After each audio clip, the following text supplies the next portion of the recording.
Hello बच्चों, तो चलिए प्रश्न देखते हैं। और हमारा प्रश्न है, कार्बोएनायन में केंद्रीय कार्बन sp2 संकरित होता है। ठीक है, तो हमें जो है यह एक कथन दिया है, हमें बताना है कि क्या यह कथन सत्य है या यह असत्य कथन है। ठीक है, तो हम सबसे पहले इस प्रश्न की यहाँ पर मुख्य अवधारणा नोट कर लेंगे। तो यह जो प्रश्न है यह कार्बेनायन से है, तो इसीलिए इस प्रश्न की जो मुख्य अवधारणा है वो हम यहाँ पर नोट कर सकते हैं, जो कि है कार्बोएनायन।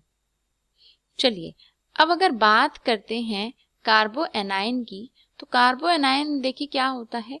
कार्बोएनायन होता है एक ऐसा कार्बन जिसके ऊपर माइनस चार्ज होता है।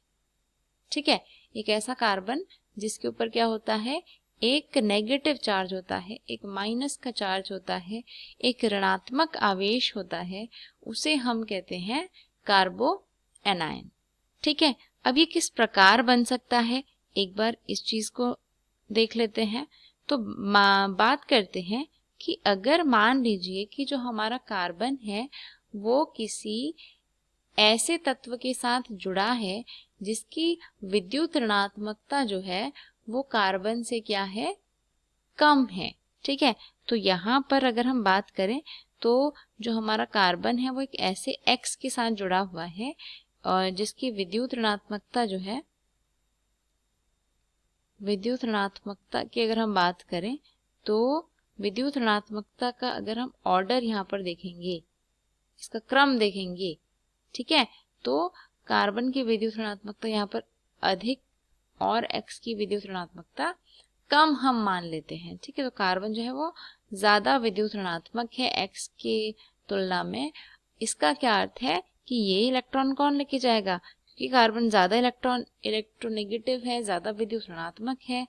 इसका मतलब है ये जो दो इलेक्ट्रॉन है C और X के मध्य, ये दोनों इलेक्ट्रॉन कार्बन की तरफ अधिक शिफ्टेड होंगे, जिससे कि X के ऊपर एक पॉजिटिव चार्ज और कार्बन के ऊपर एक नेगेटिव चार्ज आ जाएगा। ठीक है, अब जब X पूरी तरीके से बाहर चला जाएगा, यानी कि कार्बन जब पूरी तरीके से दो इलेक्ट्रॉन ले लेगा और X पूरी तरीके से कार्बन से अलग हो जाएगा, तो यहाँ पर जो है कुछ इस तरीके की स्पीशीज बनेगी जहां पर कार्बन पर एक ऋणावेश होगा और X पर एक धनावेश होगा। ठीक है, तो इस स्पीशीज की हमें बात पूछी गई है कि अगर ऐसी कोई स्पीशीज है जहां पर कार्बन के पास एक ऋणात्मक आवेश है, ठीक है, तो इसमें कार्बन का जो संकरण है वो क्या होगा। ठीक है, तो यहाँ पर हम कार्बन का संकरण अगर हम ध्यान से देखें तो बात करते हैं कार्बन के संकरण की, तो कार्बन जो है इसके पास कुल जो इलेक्ट्रॉन है यहाँ पर वो कितने हैं, कुल 8 इलेक्ट्रॉन है। कितने हैं, कुल 8 इलेक्ट्रॉन हैं, क्योंकि 3 तो इसने बंध बना रखे हैं किसी न किसी के साथ, और एक इस पर नेगेटिव चार्ज यानी कि ऋणात्मक आवेश है।